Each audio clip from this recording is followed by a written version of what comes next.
人体积木，人体积木，人体积木，兄弟们，他来了！红心亮起来。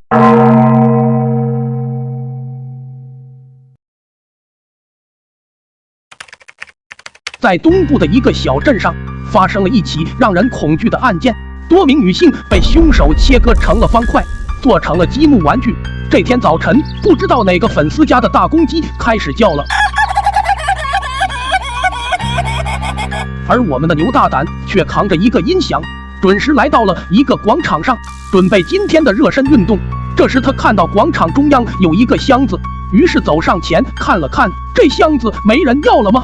正好我缺个箱子装东西。没过多久，广场中央就来了几个大爷大妈，跟着音乐节奏跳起了广场舞。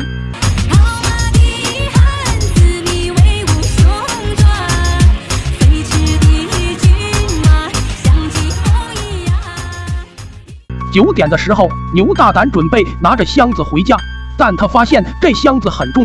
牛大胆随即想到，难道这里面有好东西？当他打开箱子一看，牛大胆顿时吓得团团转，扛着音响就跑了。半个小时后，李阿斯就赶到了现场。当李阿斯看见箱子里面的情况后，也是大吃一惊，因为这箱子里面居然是个人。让人奇怪的是，这人被切割成了几节，整整齐齐的堆在箱子里面，就像积木玩具一样。看完之后，李阿斯脸色顿时一紧，因为这是第4起积木连环杀人案。因为在10年前发生了3起，但是李阿斯经过调查发现，这凶手反侦查能力很强，根本找不到一丝一毫的破绽。后来这凶手好像凭空消失了一样，再也没有发生过积木案件。而李阿斯也因苦苦寻找不到凶手的线索，慢慢就放弃了，所以这件案子就成了悬案。李阿斯自言自语地说道：“没想到这种案子又出现了，这次不把你绳之以法，我名字倒过来写，半斤8两。你们2个派人到现场周围看看有没有可疑的线索，然后把这箱子的受害者送到朱法医那里去，让他做验尸报告。”随即李阿斯看了看周围看热闹的群众，说不定凶手正躲在人群当中看他们的笑话。但是最后并没有发现可疑的人。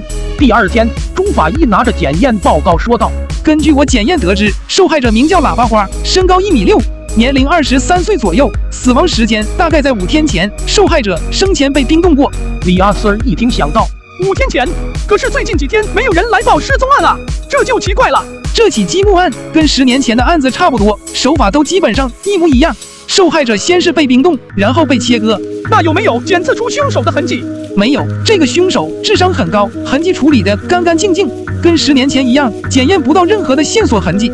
李阿斯挠了挠脑袋说道：“这就难搞了，就像无头苍蝇一样，无从下手啊。”回到办公室后，李阿斯对下属说道：“你们马上去发出通告，让年轻女性最近不要出去，特别是晚上的时候，尽量结伴而行，不要落单。”就这样过了1个月，属下急冲冲地跑进办公室说道：“李阿斯，不好了，有个流浪者报案说他孙女被抢走了，带我去看看。”来到接待处，李阿斯问道：“老人家，你孙女是什么时候被抢走的？多少岁？”“今天凌晨，我跟孙女走在路上的时候，突然冲出来一个人，就把我打晕了。等我醒来之后，我发现我孙女就不见了，现场只留下了这只鞋。”李阿斯看了看鞋，说道：“半斤，你把这只鞋子拿到朱法医那里检验一下，看看有没有什么线索。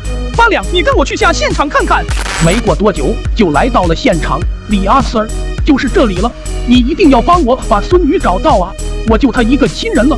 你放心，我们会找到她的。李阿斯随即在周围寻找了一圈，并没有发现有用的线索。这天下午，朱法医跑进办公室说道：“李阿斯，好消息，有嫌疑人的线索了，没想到会是他。”